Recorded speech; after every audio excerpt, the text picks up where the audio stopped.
The rain fell in sheets over New Orleans that night, hammering against the elevated streets like the city itself was trying to wash away old sins. In a jazz club tucked between rebuilt Creole townhouses, a 63-year-old man sat at a piano, playing for the souls who needed refuge from storms both literal and metaphorical. Gabriel Beaumont had spent 44 years keeping a promise to a dying friend. He had no idea that tonight, a warrior from the stars would walk through his door and test whether kindness could truly disarm the most dangerous among us. What I'm about to tell you is a story about two prisoners. One trapped by a promise to the dead, the other shackled by a century of violence she never chose. Both believing redemption was impossible, both about to discover they were wrong.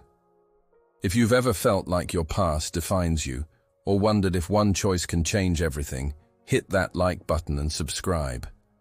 Because this story will show you that sometimes the bravest thing we can do is choose differently, even when the whole galaxy says we can't.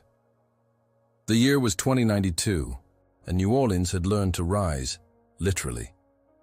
After the Great Hurricane of 2071 nearly erased the city from existence, engineers had elevated the entire historic core 4 meters above its original foundation.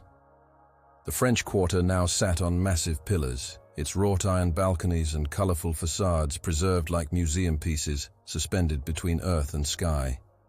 But the soul of the city, that indefinable mix of cultures and acceptance, had survived intact. Gabriel Beaumont wiped down the bar at Beaumont's Haven, his jazz club that occupied a corner building where Bourbon Street met history. At 63, his hands showed the wear of 5 decades at the piano, knuckles swollen with arthritis, fingers calloused but still nimble. His gray dreads, cut short and practical, framed a face that had seen too much pain to ever stop smiling through it. "Gabe, you're gonna work yourself into the ground," said Celeste, a 70-year-old woman nursing a whiskey at the bar. She was Marcus's sister, Marcus who had died in Gabe's arms 44 years ago, bleeding out from a gang shooting while begging his friend not to let rage consume him. "Someone's got to keep the lights on," Gabe replied, his voice carrying that distinctive New Orleans drawl, smooth as aged bourbon. "Besides, we got 3 new refugee families coming through this week. They'll need meals, places to sleep." "You ain't their savior, Gabe." "Never said I was. Just a man with a piano and too much space upstairs." He gestured to the 3 floors above the club, converted into temporary housing for aliens seeking asylum. In the 35 years since first contact, New Orleans had earned its reputation as a sanctuary city, a place where the galaxy's unwanted could find temporary peace. The club was filling up now, approaching midnight, a mix of humans and aliens, about 40 souls total, settling into chairs and booths. A Matharian couple, their blue skin shimmering in the low light, sat near the stage. 3 humans who looked like dock workers occupied a corner booth. A young alien boy, maybe 16 in human years, sat alone near the piano, watching Gabe with wide eyes. That was Chiron, a refugee from the Tolosi system, orphaned when his colony was destroyed. He'd been living upstairs for 2 months, barely speaking, traumatized into silence. But he came down every night to watch Gabe play. "Evening, Kieran," Gabe said warmly. "You eat today?" The boy nodded, but Gabe knew better. He signaled to the kitchen anyway. Food would arrive whether Chiron wanted it or not. The trio took the stage, a bassist and drummer who'd been playing with Gabe for 15 years. They didn't need sheet music or discussion, just a shared language of jazz, improvisation built on trust. Gabe settled onto the piano bench, feeling the familiar ache in his lower back, the protest of a body that had worked 14-hour days for too many years. His fingers found the keys, and the club fell into that particular hush that only live music can create. He played Strange Fruit, then transitioned into What a Wonderful World, the irony not lost on anyone. In a world where humanity shared the stars with 63 other species, where New Orleans had become a refuge for the galaxy's broken, the old songs hit different. Outside, the tropical storm intensified. Weather control systems kept the worst away from the elevated city, but some things even technology couldn't fully tame.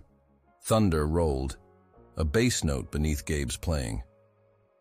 That's when she walked in. The temperature in the room seemed to drop 5 degrees. Conversation died mid-sentence. Gabe's fingers never stopped moving, but his eyes tracked her immediately. Training from a lifetime of mediating conflicts, of reading when violence was about to erupt, screamed warnings in his brain. She was tall, maybe 6'1", humanoid but clearly not human. Her skin was obsidian gray, and as she moved into the light, he could see veins beneath the surface glowing faint red like lava beneath cooled rock.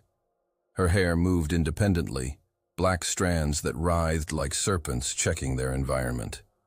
Red eyes with vertical pupils scanned the room, cataloging exits, threats, vulnerabilities. Her clothes were torn, practical combat gear that had seen recent action. And there, on her left shoulder, a dark stain spreading. Kirshah blood was black with crimson undertones. She was bleeding. She was also terrified, though she hid it behind a mask of controlled aggression. Gabe knew that look. He'd seen it on gang members cornered by rivals, on refugees who'd fled persecution only to find themselves hunted in new lands. Fear wearing anger's face. The woman's hand rested on something at her belt, likely a weapon. Her stance was defensive, weight distributed for quick movement, every muscle coiled, ready to explode into violence. Gabe finished the song, let the final notes hang in the air. Then he stood, slowly, keeping his hands visible. He walked toward her, not directly, but at an angle that suggested approach rather than confrontation. At 10 feet, her veins blazed brighter. That writhing hair stood out like a cobra's hood. And suddenly, everyone in the club felt it, a wave of primal terror that hit the brainstem before conscious thought. Biopsionic fear induction, a Kirshah evolutionary adaptation. Chairs scraped as people recoiled. The Matharian couple bolted for the door. Even the dock workers, rough men who'd seen their share of trouble, pressed back against the wall. "Don't come closer," she growled, voice like gravel over steel. "I will defend myself." Gabe stopped at 3 meters. His heart was pounding, adrenaline flooding his system in response to that primal fear. But 44 years of standing between people and their worst impulses had taught him something important. Fear was information, not instruction. He smiled. Not a nervous smile, not placating or false. Genuinely warm, the smile of a man who decided long ago that kindness was rebellion against a violent world. Then he did something completely unexpected. He took off his linen jacket, the one with the worn elbows and buttons that Celeste had replaced a dozen times, and held it out to her. "You're bleeding," he said simply. "Gonna stain the chair if you sit like that. Use this." The warrior woman froze, clearly not computing this response. Her bioluminescent veins flickered, uncertain. "You?" she said slowly. "You don't feel fear?" "Oh, I feel it," Gabe admitted. "You're clearly dangerous. Trained fighter, probably ex-military based on the way you moved through that door, checking corners. And that terror field you're putting out is real effective, I'll give you that." He took a breath, let it out slow. "But you're also hurt, and bleeding. And from what I'm seeing, you came through a tropical storm to get here, which means you're desperate." He gestured around the club with his free hand, the jacket still extended in the other. "This place is a sanctuary. Has been for 35 years. We help first, ask questions later. That's the rule. So, you want to sit down, let me look at that shoulder, or you want to stand there bleeding until you pass out? Your call." "I could kill you," she said, but there was less conviction in her voice now. "You could," Gabe agreed easily. "Probably fast too, before I could blink. But you won't. Because if you wanted to kill people tonight, you'd have done it already. You want help, not violence. That's why you walked into a club full of music instead of hiding in some dark alley. For the first time in what might have been decades, Someone had seen through Nix Valdrin's armor. Not just seen the warrior, but seen the person underneath, exhausted and desperate, and clinging to a shred of hope that somewhere in this galaxy, someone might show her mercy she didn't deserve. Her hand moved away from her weapon, slowly, incrementally, like a wild animal deciding whether to trust. "The jacket," Gabe prompted gently. "It's clean." Well, clean enough. She took it. Her fingers, he noticed, were trembling slightly. Not from fear now, but from exhaustion and blood loss. "There's an office in the back," Gabe said, turning and trusting her to follow. Massive risk, showing his back to a warrior who could snap his neck before he finished turning. But trust had to start somewhere. And it usually started with someone foolish enough to go first. Behind him, he heard her footsteps, slow, measured, still ready to bolt. The club remained silent, everyone watching this impossible scene. Then Celeste, bless her, started clapping. Just slow, rhythmic applause. The bassist joined in, then the drummer, not mocking but acknowledging, some small gesture of welcome. Kirin, the refugee boy, stood up and bowed slightly to the alien woman, a sign of respect from someone who understood what it meant to need sanctuary. Gabe led her through the club, past the bar, into his office. It was small, cluttered with papers and old photographs, a space that smelled of coffee and old books. He gestured to a chair. "Sit. I'm going to get the first aid kit." "Why are you helping me?" Her voice was quieter now, the aggressive edge fading into confusion. Gabe paused at the medical cabinet. "Because you need it. And because I learned a long time ago that the person who scares us most is usually the person hurting worst." He pulled out supplies, medical tech that could handle most species' basic injuries. As he turned back, he got his first good look at her in proper light.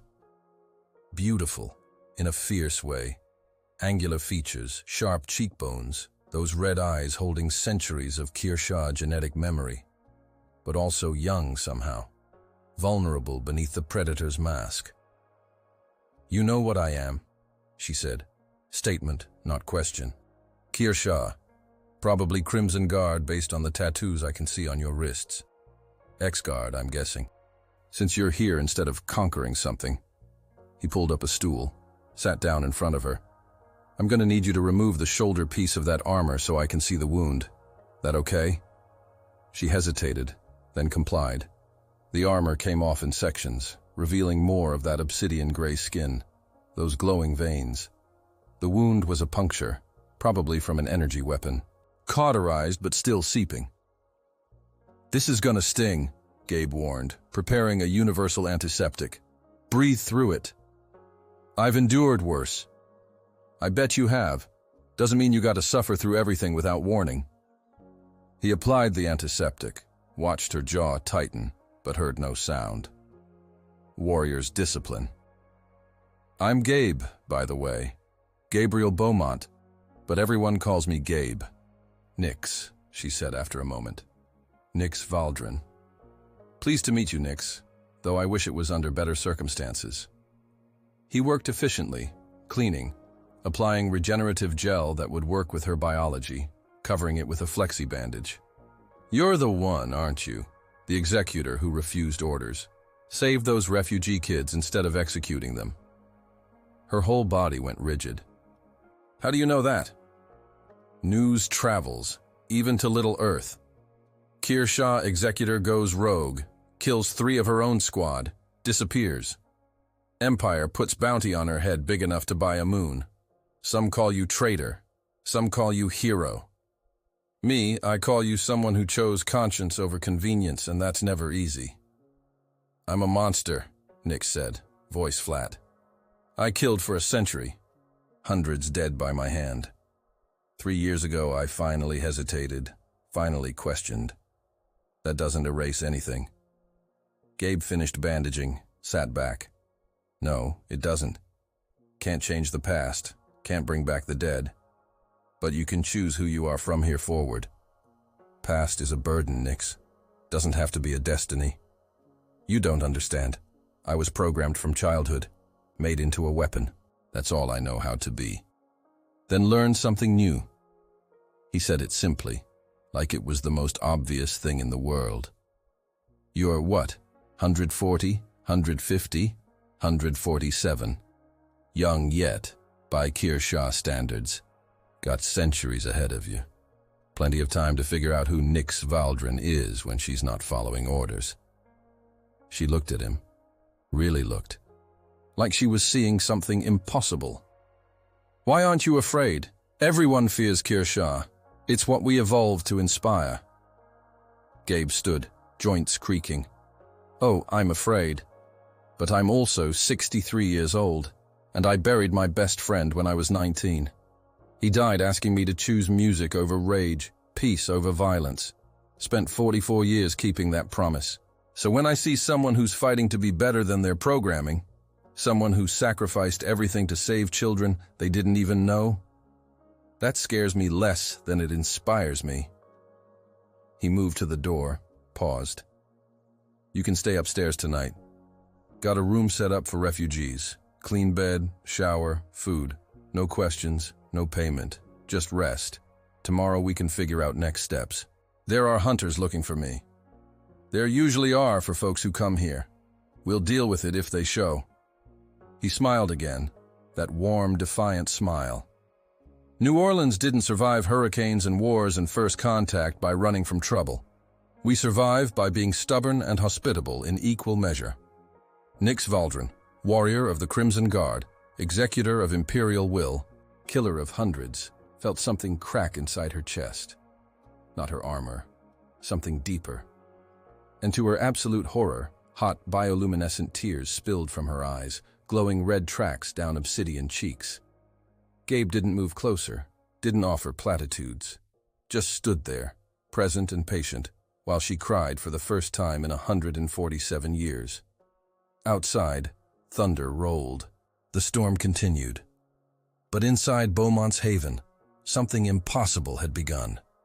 A warrior was learning she might be more than her weapons, and an old man was discovering that even after 44 years, he could still be surprised by hope. 3 weeks. That's how long Nix had been living above the jazz club, and in those 21 days, she'd observed more about humanity than in all her years of Imperial briefings. Specifically, she'd observed Gabriel Beaumont slowly working himself to death through sheer stubbornness and generosity.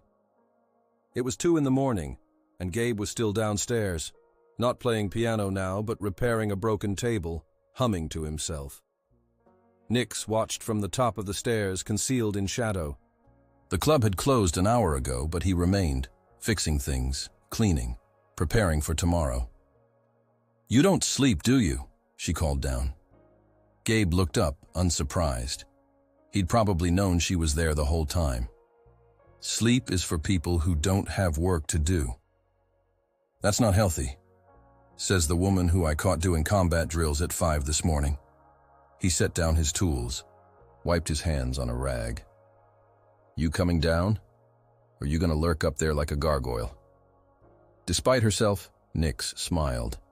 She descended the stairs, moving with that unconscious warrior grace. Over 3 weeks, her shoulder had healed completely. She wore simple clothes now, human style, jeans and a long-sleeved shirt that covered her identifying tattoos. Couldn't sleep, she admitted. Nightmares. Memories. Same thing, really. Gabe poured 2 glasses of water from the bar, slid one toward her. They'd developed this routine, late-night conversations when the rest of the city slept. He never pushed, never demanded her story, just offered presence and occasionally, gentle observations. Want to talk about it? He asked.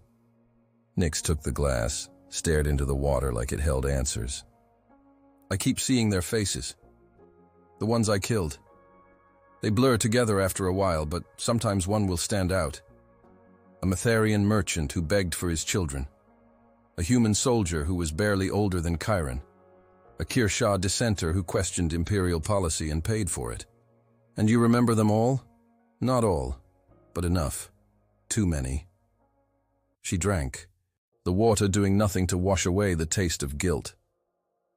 In Kirsha culture, memory of victories is honor. I was taught to remember every kill, catalog them as achievements. Now they're just weight. Gabe nodded slowly. I know something about carrying weight. Marcus, my friend who died, he wasn't the only one I lost. There were others over the years. People I tried to help, tried to save. Some made it, some didn't. You ever wonder if you're doing enough? Every day. Every single day I wonder if opening this club, offering refuge, if any of it actually matters. If I'm just putting bandages on wounds that need surgery. He laughed, but it was tired. Then I remember Marcus bleeding out on that bar floor, asking me to promise I'd choose peace. And I think, maybe bandages are all I got. But bandages can save lives too. You're a good man, Gabriel Beaumont. I'm a tired man trying to keep a promise. Good is debatable. Before Nix could respond, the front door chimed. Both of them tensed. The club was closed, doors locked. Someone with tech skills, or someone desperate. A figure stumbled in, supporting another. Two Kirsha, both injured. The conscious one spoke in the harsh syllables of the Kirsha language. Sanctuary. We claim sanctuary under Galactic Protocol 7. Nix was on her feet instantly, every combat instinct firing. She recognized the markings. Red Guard, not Crimson. Lower tier, but still Imperial. And they were hurt badly. Gabe moved forward calmly, hands visible. You're safe here. Let's get you both somewhere I can treat those wounds. The conscious Kirsha spotted Nix, eyes widening in recognition. Valdrin, Nix Valdrin, the traitor. Easy, Gabe said, stepping between them. Everyone here gets sanctuary. That includes her, includes you. Fighting is for outside those doors, not inside them. Understand? The wounded Kirsha wavered, then nodded. His companion was unconscious, barely breathing. We were ambushed. Bounty hunters. We ran. Then you ran to the right place. Gabe looked at Nix. I'm gonna need help with this. You know Kirsha physiology better than me. It was a test, Nix realized. Not of her medical knowledge, but of her commitment to this new path. These were Imperial soldiers, people who'd call her traitor and execute her given the chance. Gabe was asking her to save them anyway. Get them to the medical room, she said. I'll need the advanced kit, the one with species-specific supplies. They worked through the night. The injured Kirsha, whose name was Torvak, had been shot 3 times. His companion Saris had internal bleeding. Neither injury was immediately fatal for their species, but without treatment, both would die by morning. Nix's hands, trained to kill, now worked to heal.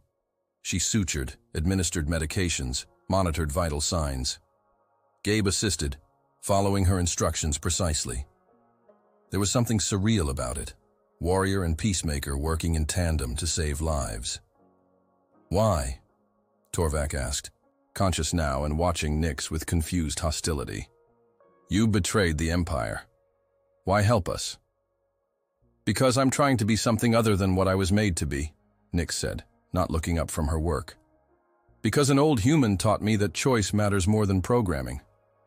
Philosophical garbage. You're still Kirsha. Violence is our purpose. Violence was our survival trait on a death world, Nix corrected. Doesn't make it our purpose. We evolved to inspire fear and kill efficiently. We also evolved intelligence and adaptability. I'm choosing to adapt. To what? Servitude to humans? Gabe, who'd been quiet until now, spoke up. She serves nobody here.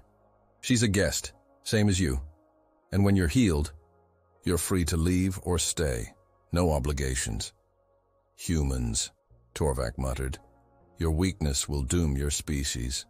Maybe, Gabe agreed easily. Or maybe kindness is its own kind of strength.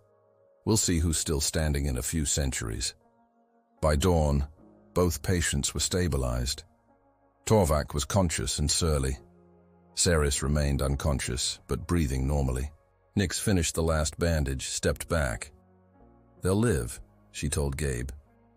Thanks to you. thanks to medical supplies and basic competence. Thanks to you choosing to help people who'd kill you without hesitation. Gabe put a hand on her shoulder, the gesture fatherly. That's growth, Nix. That's change. She wanted to believe him, but as the sun rose over New Orleans, painting the elevated city in shades of gold and amber, Nix couldn't shake the feeling that danger was coming. Torvak and Saris being here meant hunters were close, and where hunters went, violence followed. The next few days proved her instinct correct. More refugees arrived, fleeing the same bounty hunters who'd injured the two Kirshah, a family of Metharians, terrified and exhausted, a human-alien couple, their child sick and needing care. And with each arrival, Gabe extended the same welcome. Sanctuary, food, safety, no questions. But resources were stretching thin, supplies ran low, space became scarce. And Gabe, stubborn as ever, refused to turn anyone away. You can't save everyone, Nix told him on the 5th day, watching him count ration packs that wouldn't feed everyone upstairs for more than 3 days. Don't have to save everyone, just have to try for the ones in front of me. That's not sustainable. Sustainability is tomorrow's problem. Today's problem is making sure that Metharian kid gets medicine and the couple in room 3 has enough food.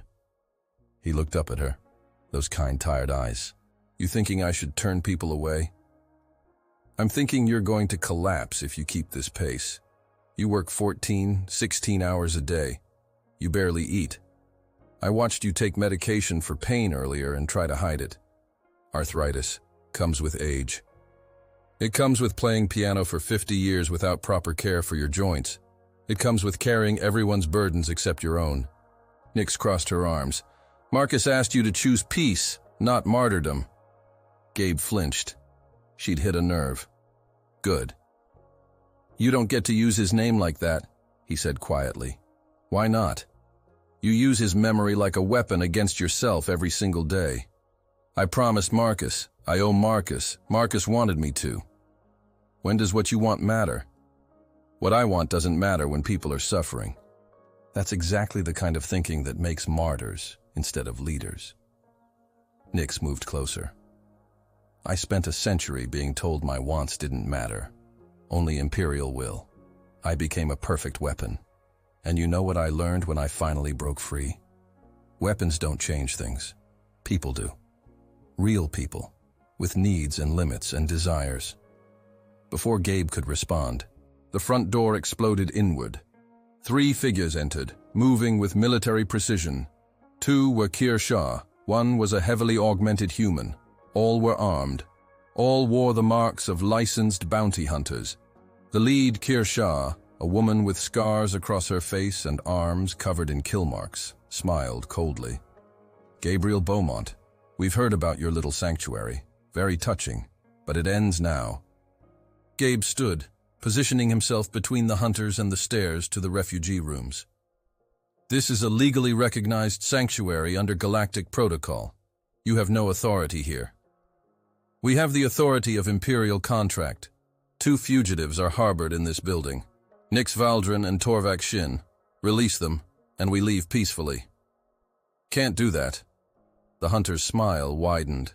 Then we take them by force, and anyone who interferes becomes collateral damage.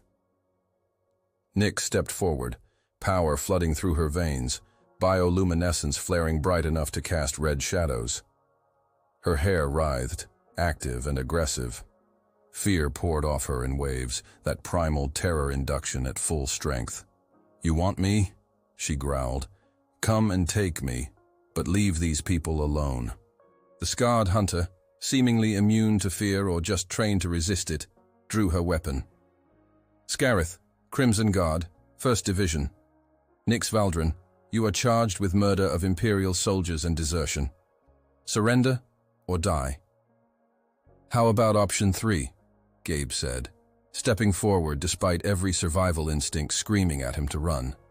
He positioned himself directly in the line of fire. You leave my club, file proper legal channels through the Sanctuary Tribunal, and we settle this civilized-like. Shooting up a neutral refuge is going to bring you more trouble than 1 fugitive is worth. Scarith's weapon didn't waver. Move, human. Can't do that either. The hunter activated her weapon's charge. The whine of building energy filled the club. In seconds, she'd fire, and Gabe would die. Nyx moved faster than human eye could track, putting herself between Gabe and the weapon. You want to kill traitors? Start with me, but you leave him alone. How noble, Scarith mocked. The monster develops a conscience, but conscience doesn't stop energy rounds. Neither does bravado, came a new voice. Torvak descended the stairs, Saris beside him, both still wounded but standing. Scarith should have known the Crimson Guard would send a butcher. Torvak, your presence here changes nothing. You're fugitives too. We claimed sanctuary, legal sanctuary. Torvak moved to stand beside Nyx and Gabe, forming a line. You kill us. You start a diplomatic incident that even the Empire won't overlook. Earth isn't some backwater colony anymore. This city has treaties, protections. The augmented human spoke for the first time. Contracts say dead or alive. Dead's easier. Dead also requires explaining to a sanctuary tribunal why you fired weapons inside a protected refuge, Gabe pointed out, remarkably calm for a man staring down a weapon. And I got security cameras running live feed to the tribunal servers. Everything you do here is recorded and transmitted in real time. So ask yourself, is one bounty worth the legal hell that's about to rain down? Scarith hesitated. Just a fraction, but enough. We'll be back, she finally said. With proper documentation, with legal authority. And when we return, traitor, you'll have no shelter. Then I guess we got some time to prepare, Nyx replied. The hunters withdrew, but the threat hung in the air like smoke. When the door closed, Gabe let out a breath he'd been holding. That was insane, he said, legs suddenly shaky. That was the most insane thing I've done in 44 years. That was brave, Nyx corrected. She looked at Torvak. Why did you help? The Imperial soldier shrugged. Because even traitors deserve fair trial, and because this old human risked his life to save mine. I owe him at least one battle. It's not over, Saris added. They'll file proper paperwork, get legal clearance. Tribunal will have to grant it if forms are correct. We have maybe 3 days. Then we have 3 days to figure something out, Gabe said. He looked at Nyx. You could run, disappear before they come back. I could, Nyx agreed, but I'm tired of running. What none of them knew was that this confrontation had been observed by more than just security cameras. In orbit above Earth, aboard a Kirsha Imperial vessel, a very different conversation was taking place, one that would change everything. The Sanctuary Tribunal convened on the 3rd day, exactly as Saris had predicted. It was held in New Orleans' Galactic Affairs Center, a building that looked like a Creole mansion merged with alien architecture, all curves and colors and impossible geometries. Gabe sat in the public gallery, wearing his best suit, watching as the 5-member tribunal, representing different species and Earth itself, reviewed the bounty hunter's petition. Nyx sat beside him, hands folded calmly, but he could see the tension in her shoulders. This is a formality, she whispered. They'll grant the petition. The law is clear. Law is clear about lots of things. Doesn't mean justice always follows law. The tribunal chief, a human woman named Sandra Okafor, reviewed the documents. Gabe knew Sandra, had worked with her on refugee cases for years. She was fair, meticulous, and utterly committed to the letter of galactic law. The petition appears in order, Sandra announced. Imperial contract, proper authority, Kirsha criminal code cited correctly. The fugitive Nyx Valdrin is charged with murder of 3 Crimson Guard members and desertion during wartime. These are capital offenses under Kirsha law. She also saved 73 children from execution, Gabe called out, standing. That part in the official record too. Mr. Beaumont, you're not recognized to speak at this hearing. Then I'm requesting recognition. As the sanctuary provider, I have rights under Protocol 7 to testify on behalf of refugees under my care. Sandra sighed. Granted, but keep it brief. Gabe moved to the testimony platform. Public speaking had never been his strength. Music was his language. But for Nix, he'd find words. 3 years ago, Executor Nix Valdrin received an order to eliminate a refugee settlement. She was told these people were threats to Imperial security. When she arrived, she found families, children, people whose only crime was existing in a system the Empire wanted to claim.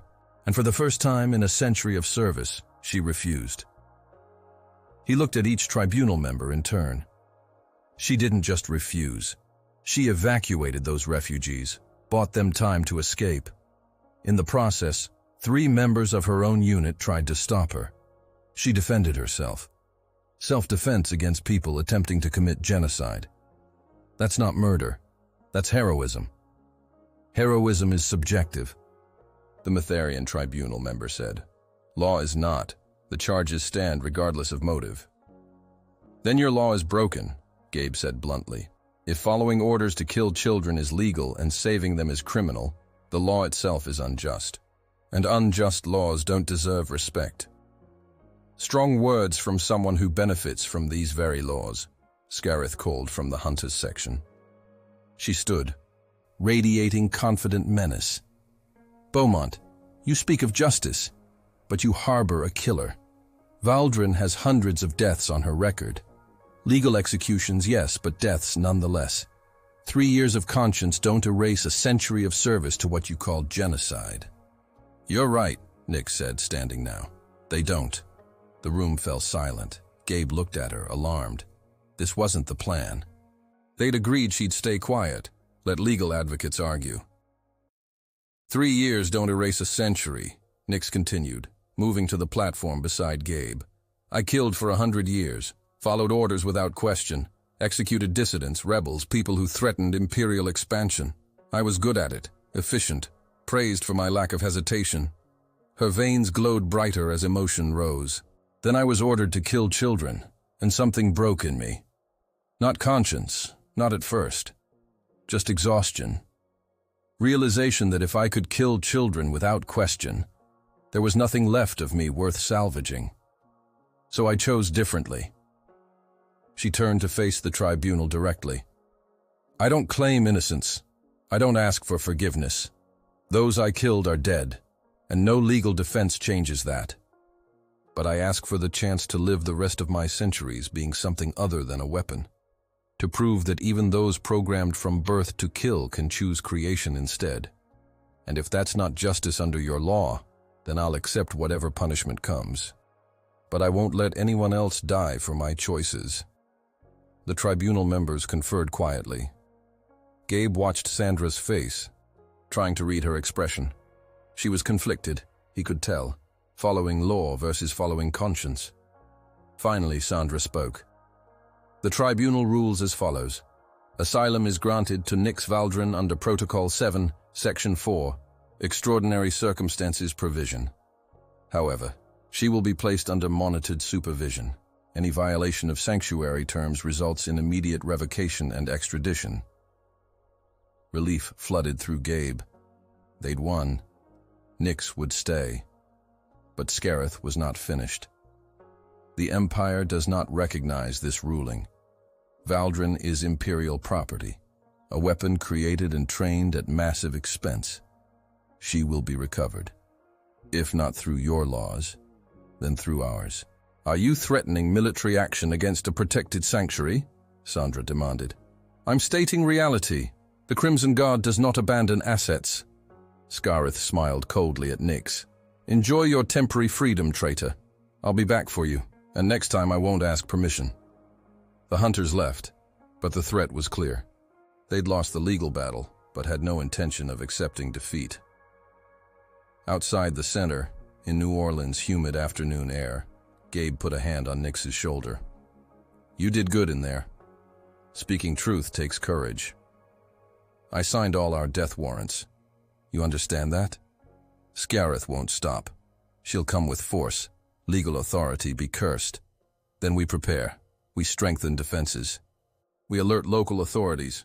We make it costly enough that even the Crimson Guard thinks twice. Gabe, you don't understand what the Guard is capable of. They won't care about collateral damage. They'll burn this whole district to recover me. Then we make sure it doesn't come to that. Gabe's voice was firm. I didn't spend 44 years building Sanctuary just to abandon it because things got hard. We find a way. Back at Beaumont's Haven, a somber atmosphere prevailed. Word had spread about the tribunal ruling and the hunters' threats. Refugees were scared, talking about leaving before violence arrived. Chiron, the young alien who'd barely spoken in months, approached Nyx as she sat at the bar. "Thank you," he said quietly. "For what?" "For showing me that changing is possible. I was so angry when I first came here, wanted revenge for my colony. Gabe kept telling me that rage would destroy me, but I didn't believe him. Then I watched you, saw how you chose different even when everything in you probably wanted to fight. That's real strength." Nyx felt something unfamiliar in her chest. Not pride, exactly. Purpose, maybe. The idea that her choice might inspire others the way Gabe's choices had inspired her. That night, the club was packed despite the threat. Or maybe because of it. New Orleans had a long tradition of defiance through celebration. If trouble was coming, they'd face it together, with music and community. Gabe played piano, but tonight he taught Kieran basic chords. The boy's hands were clumsy at first, but Gabe was patient, guiding with gentle corrections. "Music is conversation," Gabe explained. "Not about perfect notes, but about saying something true." Nyx watched from a corner booth. Torvak and Saris, technically still fugitives but now allies, sat with her. "Your human is unusual," Torvak observed. "He's not mine. And yes, he's rare. He'll get himself killed protecting you." "I know." The knowledge sat heavy in Nyx's chest. "That's why I need to leave before Scarith returns." "You'd run after that speech about choosing differently?" "I'd run to protect people who showed me kindness I never deserved." Nyx stood. "Will you help?" Saris and Torvak exchanged looks. Then both nodded. "Tell us what you need." The plan was simple. Nyx would disappear before the Crimson Guard returned, drawing pursuit away from New Orleans. Torvak and Saris would spread word that she'd fled to the outer colonies, creating false trail. By the time hunters realized the deception, she'd be truly gone. But plans required secrets, and secrets in Beaumont's Haven were hard to keep. Celeste found Nyx packing that night. "Running away?" the old woman asked, no judgment in her voice. "Saving lives. There's a difference. Maybe. Or maybe you're doing what feels noble while actually taking the coward's path." Celeste sat on the bed, old bones creaking. "You know what Gabe's problem is? He thinks everyone else's life matters more than his own. Spent 44 years proving it, and you know what your problem is? You think you don't deserve the life people are willing to fight for you to have. People will die if I stay. People might die if you leave too. Ever consider that? Gabe's invested in you. Not just as refugee, but as proof that people can change. You run, you take that hope with you. And hope, in a man who's running on fumes and promises to the dead, that might be the only thing keeping him going." Nyx's hands stilled on the pack. "What am I supposed to do? Let him die protecting me? You're supposed to let him make his own choices, same as you want to make yours. That's respect, that's partnership." Celeste stood. "My brother Marcus died asking Gabe to choose peace. But I don't think he meant Gabe should sacrifice himself for everyone else's peace. I think he meant find peace within and share it outward. You running away, that's not peace. That's just fear with better PR." After Celeste left, Nyx sat in silence. The old woman's words echoed. What was she really doing? Protecting Gabe or protecting herself from the pain of watching someone die for her? She thought of those children she'd saved 3 years ago. They hadn't asked to be saved. She'd made the choice for them. And now Gabe was making a choice for her, to stand and fight rather than surrender. Who was she to deny him that choice? Downstairs music played. Not Gabe this time, but Kieran, stumbling through a simple melody with determination. People clapped, encouraging, celebrating small victories in the shadow of larger threats. Nyx made her decision. She unpacked her bag, put her few belongings back in place. Then she went downstairs to the club, to Gabe, who was standing beside Kieran, beaming with pride at the boy's progress. "I'm staying," she told Gabe. He nodded, unsurprised. "Good. Because I just got word from a contact in orbital traffic control. 3 Kearshaw military vessels entered Earth space an hour ago. They're not bounty hunters anymore, Nyx. This is official Imperial recovery operation. Then we're out of time. Then we make the time we have count." Gabe's smile was tired but genuine. "Besides, I've been thinking. You spent a century learning to fight. Maybe it's time you learn to build something instead. You any good with carpentry? Got some tables need fixing." In the face of impending military action, with 3 warships in orbit and Crimson Guard preparing to descend, Gabriel Beaumont was asking about carpentry. And somehow, impossibly, Nyx found herself laughing. Real laughter, not mocking or bitter, but genuine. Because if the galaxy was going to end, she couldn't think of a better place to face it than in a jazz club in New Orleans, fixing tables with a stubborn old man who decided kindness was rebellion. Outside, storm clouds gathered. Not weather this time, but war. And the sanctuary was about to be tested like never before. The Crimson Guard descended at dawn, 12 executors in full combat armor, led by Scarith herself. They didn't come quietly. Energy weapons charged, bio-enhancements active. They landed in the street outside Beaumont's haven like judgment made manifest. But they found an unexpected sight. The entire refugee district had mobilized. 200 beings, human and alien, standing in a peaceful line between the club and the guard. They held no weapons, offered no violence. Just stood, silent witnesses, bodies as shields. Scarith activated her external speakers, voice booming across the elevated street. "Citizens of New Orleans, you are obstructing Imperial recovery of fugitive property. Disperse immediately or be considered hostile combatants." Sandra Okafor stepped forward from the crowd, wearing her tribunal robes, flanked by 2 Earth Defense Force officers. "Executor Scarith, the Sanctuary Tribunal has granted asylum to Nyx Valdrin under legal authority. Imperial forces have no jurisdiction here without proper diplomatic clearance. You are in violation of Earth sovereignty.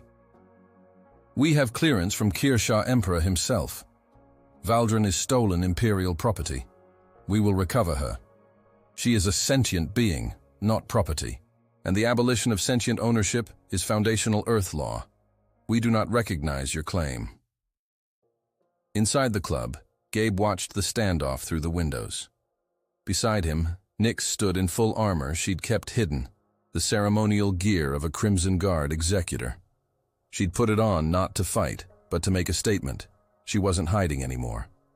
"I should go out there," Nyx said. "End this before it becomes a massacre." "You should trust that people can make their own choices," Gabe replied, echoing Celeste's words. "They're not out there because you asked. They're out there because it's right." Torvak and Saris, also armored, flanked the doorway. Kieran and other young refugees had been evacuated to safe houses. Whatever happened next, children would be protected. Outside, the standoff continued. Scarith was calculating. Gabe could see it. 12 executors could easily kill or disable 200 civilians. But the political cost, the diplomatic fallout, would be catastrophic. Earth wasn't a colony, wasn't defenseless. This would mean war, possibly system-wide conflict. Then Scarith made her move. She didn't attack the crowd. Instead, she activated a device at her belt, and suddenly the street shook. Targeted orbital strike, not on people, but on the ground beneath Beaumont's haven. The elevated structure groaned, supports cracking. "The building is structurally compromised," Scarith announced. "In 60 seconds, it will collapse. Valdrin can surrender, and we leave peacefully, or she can let everyone inside die when it falls. Her choice." The crowd didn't move. If anything, they pressed closer together, human hands gripping alien appendages, united in defiance. Gabe felt the floor shift beneath him. Structural supports were failing. Scarith wasn't bluffing. In less than a minute, the building that had stood for over a century, survived hurricanes and wars and reconstruction, would collapse. Everyone inside would die. "Evacuate," Nix said quietly. "Gabe, Torvak, Saris, get out now." "Not without you," Gabe replied. "This isn't negotiable. I'm not letting more people die for me." Nix moved toward the door, but Gabe blocked her path. "And I'm not letting you surrender to execution because a bully has a bigger weapon. That's not justice, that's terrorism. It's reality. She wins, I lose, but you get to live." The building shuddered again, more violent this time. 30 seconds, maybe less. "Then we all go together," Gabe said, "because that's what family does. And whether you like it or not, Nix Valdrin, you're family now." Nix looked at this old human, this impossible man who'd taken her in when she was bleeding and dangerous, who taught her that gentleness was strength, who was now willing to die rather than abandon her. And she understood finally what he'd been trying to tell her for weeks. Redemption wasn't about erasing the past. It was about honoring the future through better choices. "Scarith!" Nix's voice carried through the door, amplified by Kearshaw vocal power. "I'm coming out, alone. You let everyone else go." She moved before Gabe could stop her.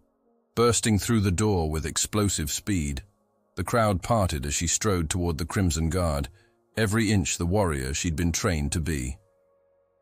"Valdrin," Scarith acknowledged, finally showing sense. "Release the building stabilizers. Let these people live. Then you can have me." Scarith smiled, deactivating the orbital strike device. The building's groaning stopped, supports holding for now. "See? Simple. Comply, and no one suffers." "Except the person you're executing," Sandra Okafor interjected. "This is still illegal extradition. File a complaint with the Empire. I'm sure they'll care deeply." Scarith approached Nix, restraint field generator in hand.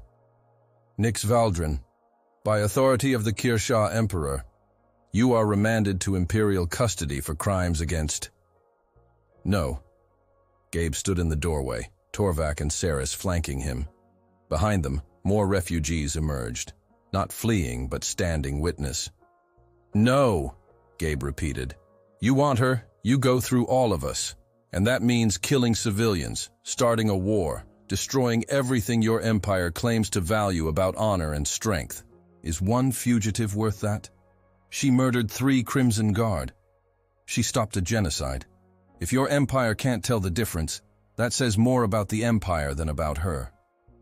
Scarith's patience was wearing thin.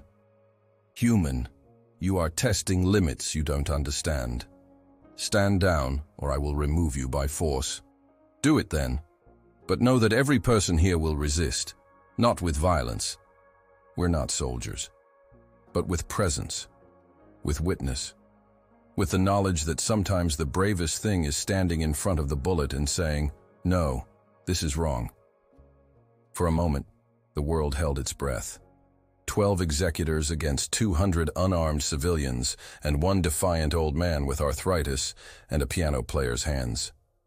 Then Torvak spoke in the Kearshaw language, formal and ritualistic. "Challenge of representation. By Kearshaw law, when civilian lives are at stake, accused may nominate champion for trial by combat. Outcome determines guilt or innocence. This right is absolute and ancient. Do you deny it, Scarith of the Crimson Guard?" Scarith's expression flickered with annoyance. "The right is for Kearshaw versus Kearshaw. The law doesn't specify species of champion, only that one must be nominated and accepted." Torvak stepped forward. "I will stand for Nix Valdrin. She saved my life when she could have let me die. That debt demands payment." "I'll stand too," Saris added. 2 against 12 seems fair odds for executors." Scarith laughed. "You're Red Guard, mid-tier at best.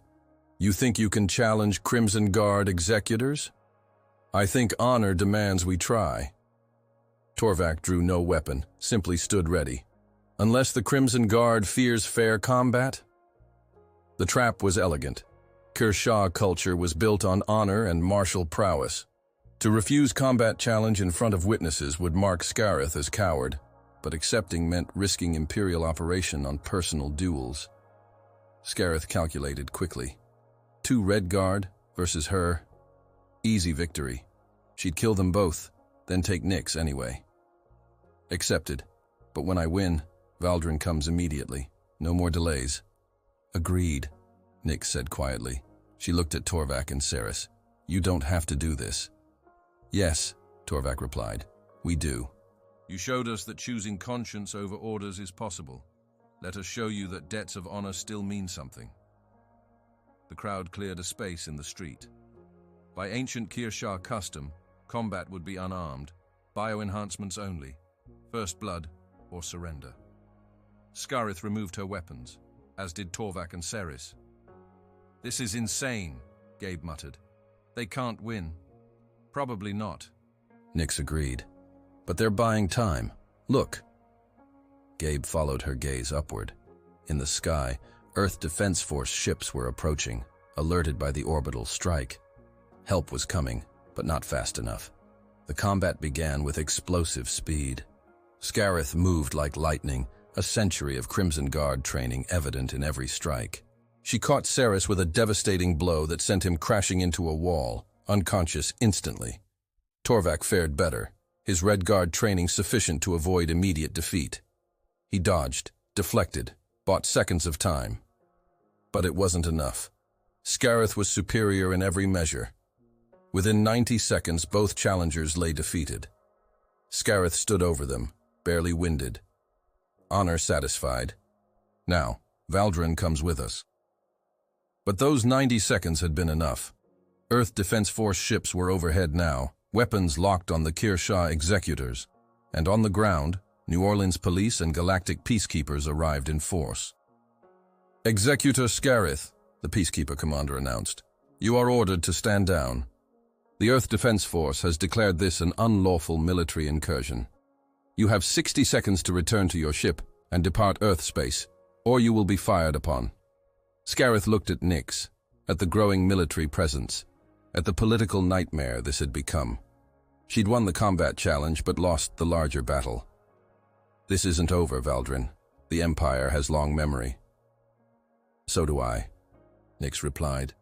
And I remember that choosing differently is always possible, even for executors. The Crimson Guard withdrew, boarding their transport and lifting off. Within minutes, the 3 Imperial vessels departed Earth space, threat neutralized. The crowd erupted in cheers, refugees hugged each other, humans and aliens celebrating together. Sandra Okafor approached Nyx with a smile. You just caused the biggest diplomatic incident in 30 years. The Empire is going to file formal complaints. Let them, Nyx said. I'm not going anywhere. Gabe put a hand on her shoulder. Welcome home. Later that night, after medics had treated Torvak and Saris, after statements were given and paperwork filed, Gabe and Nyx sat in the club, alone, quiet, processing what had happened. You could have run, Gabe said. Would have been safer. Safety isn't the same as living. Nyx looked at him. You taught me that. Marcus asked you to choose peace. You've spent 44 years doing it. But peace isn't passive. It's active resistance against violence. It's standing in doorways and saying no more. You've been living that lesson all along. And you? I'm learning. Slowly. But I'm learning that who I was doesn't have to define who I become. She paused. Gabe, I need to ask something. When does it stop hurting? The memories? The guilt? Gabe was quiet for a long moment. Don't know if it ever does completely. I still see Marcus sometimes, bleeding out. Still wonder if I could have saved him if I'd been faster, smarter, better. But I learned that carrying pain doesn't mean drowning in it. You make it mean something. You transform it into purpose. Is that what this place is? Your transformed pain? This place is my promise kept, but it's also my sanctuary as much as anyone else's. I help people because Marcus asked me to choose peace, yes, but also because every person I help proves that his death wasn't meaningless, that violence doesn't have to win. Nick stood, walked to the piano. Gabe had been teaching her to play, simple melodies, music therapy for warriors' hands. She sat, pressed a few keys. Teach me the song you played the night I arrived, the one about strange fruit. That's a heavy song. I'm carrying heavy weight. Seems appropriate. They played together, Gabe guiding her through the chords, her fingers clumsy, but determined. Outside, New Orleans continued its eternal rhythm, a city that had learned to survive through defiance and joy in equal measure. Neither of them knew that in deep space, aboard an Imperial command vessel, a very different conversation was taking place.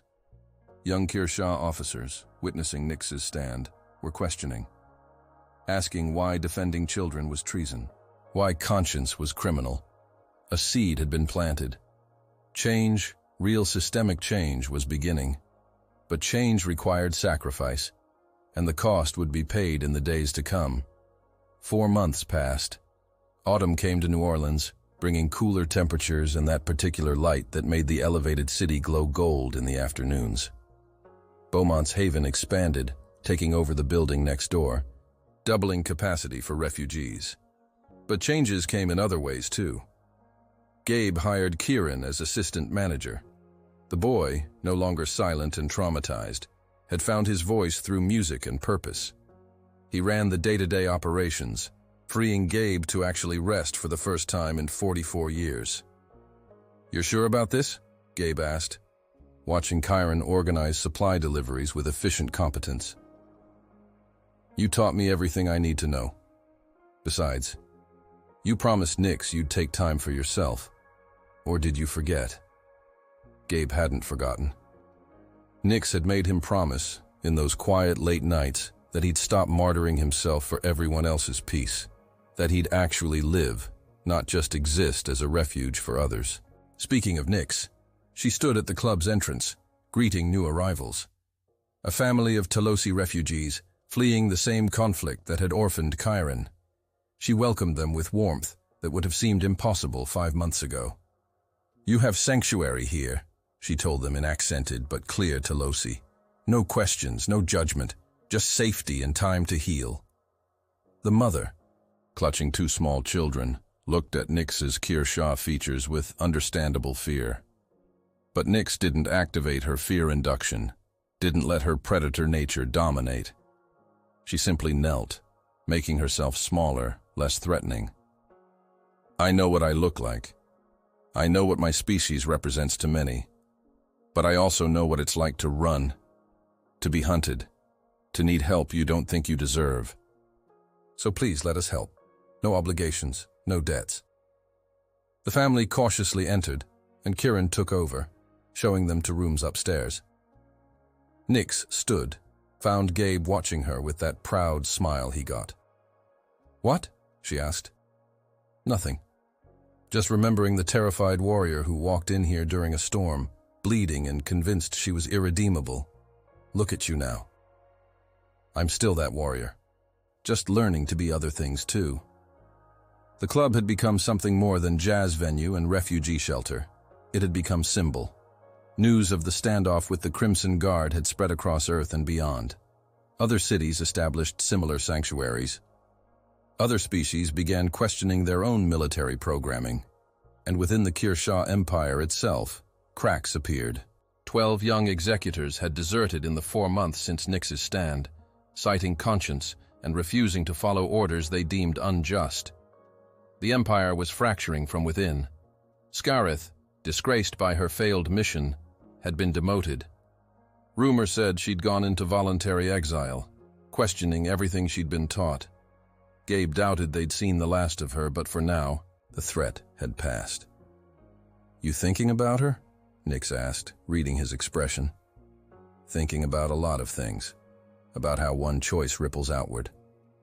You saved those children 3 years ago, and it started a wave that's still spreading. Makes me wonder what other impossible things are waiting to happen."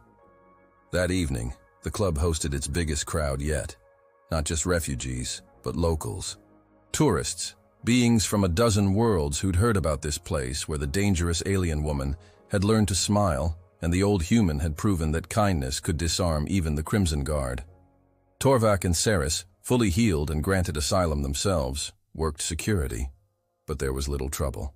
Hard to start fights when everyone was united by music and the shared recognition that they were witnessing something rare. Hope made manifest. Gabe took the stage with the trio, but tonight, Nyx joined them. She'd been practicing, learning jazz piano from a master, and while she wasn't virtuoso yet, she could hold her own on simple pieces.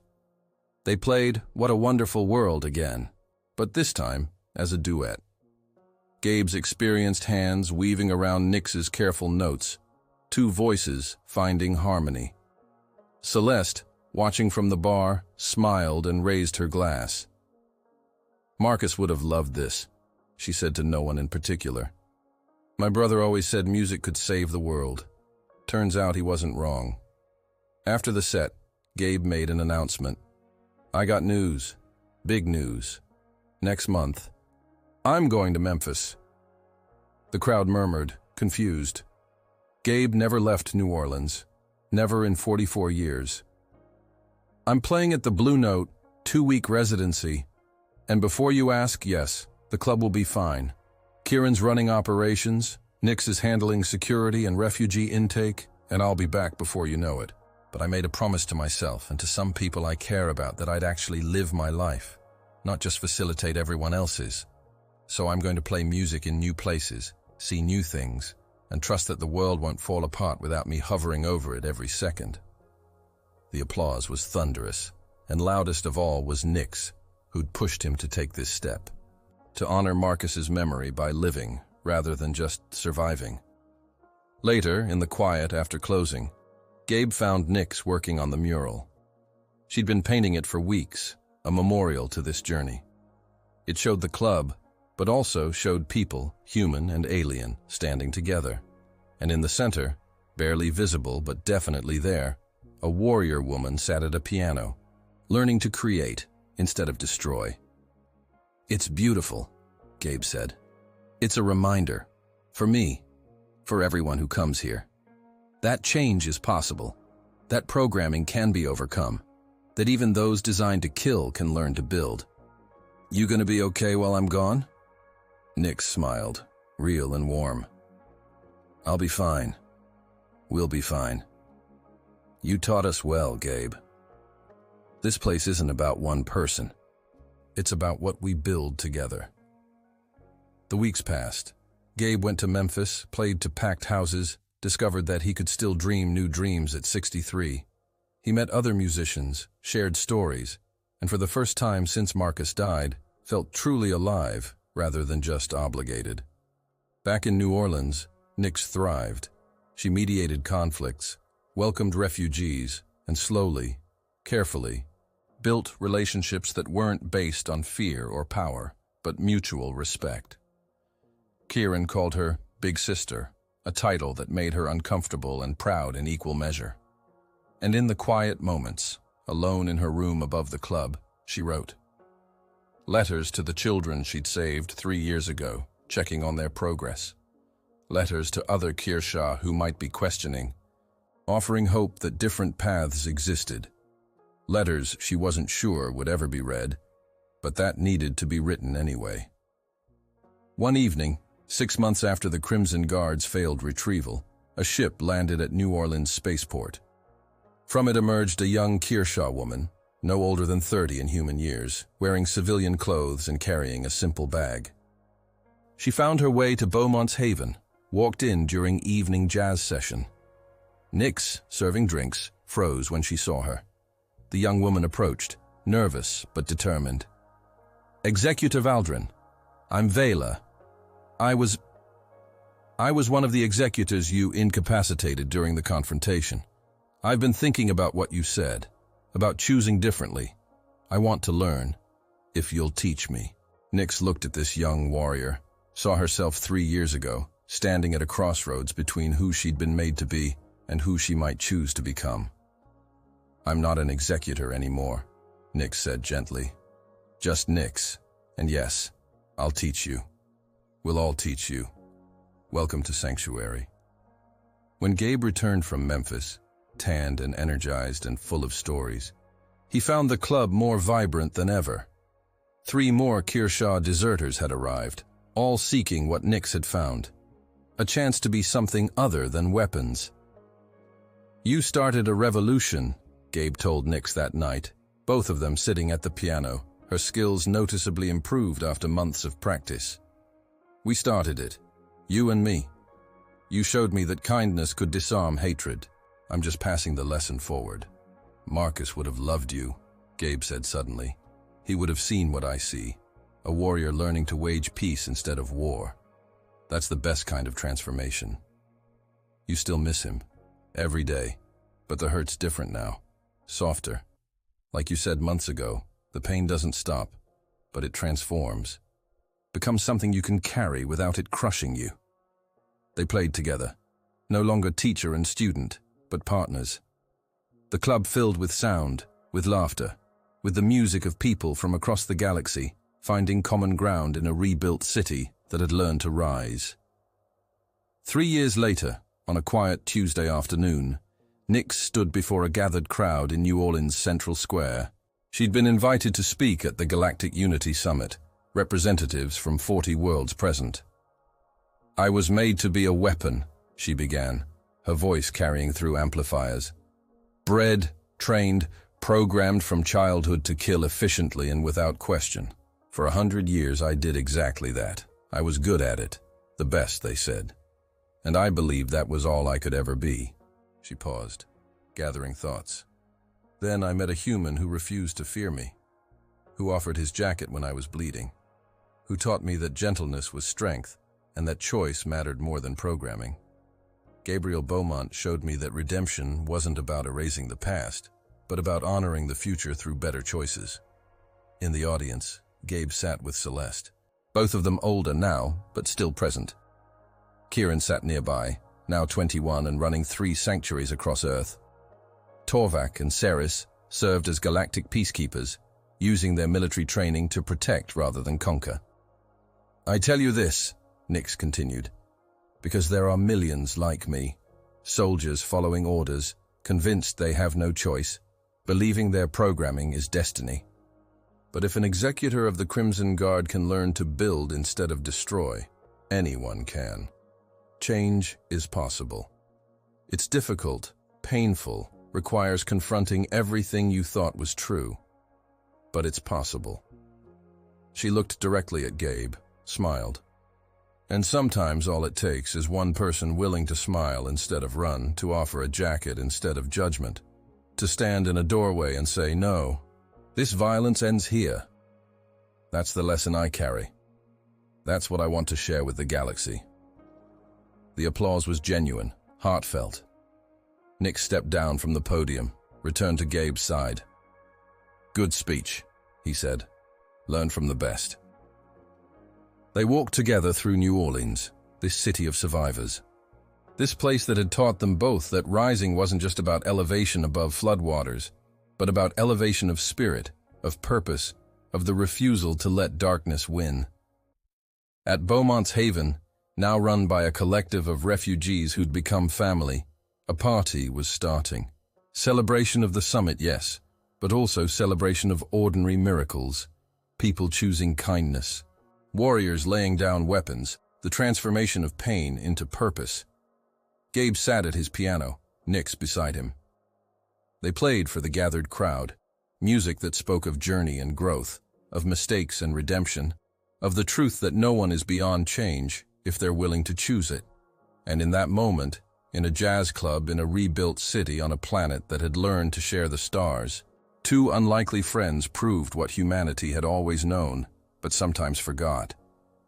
That the bravest thing anyone can do is stand unarmed against hatred and say, I choose differently, I choose better, I choose hope. The music played on into the night, a soundtrack for revolution, one gentle note at a time. Sometimes the most powerful weapon isn't a sword or gun or biopsionic terror field. Sometimes it's an old man with a piano and the stubborn belief that kindness can disarm even the galaxy's most dangerous warriors. This story isn't just about Nyx learning to be more than a weapon. It's about all of us recognizing that we're not trapped by who we were made to be or what we've done in the past. Every moment offers a choice. Repeat the pattern or choose differently. Have you ever felt programmed by your past, like you couldn't escape who you've been? Have you met someone who showed you that change was possible when you thought it wasn't? What would it take for you to choose differently tomorrow? Drop the word transform in the comments and tell me where you're from. I want to know that this story reached you, wherever you are in the world. If this story moved you, if it made you think about second chances and the power of radical kindness, hit that like button. Subscribe to this channel and turn on notifications because I'll keep bringing you stories that prove humanity's greatest strength isn't our weapons or technology, but our capacity to see beyond fear and offer hope. Share this video with someone who needs to hear that change is possible, that redemption is real, that kindness can disarm even the most dangerous among us. Thank you for spending this hour with Gabe and Nyx, with New Orleans, and the revolution started in a jazz club. Remember, you're not defined by your programming. You're defined by what you choose next, and that choice, right now, can change everything.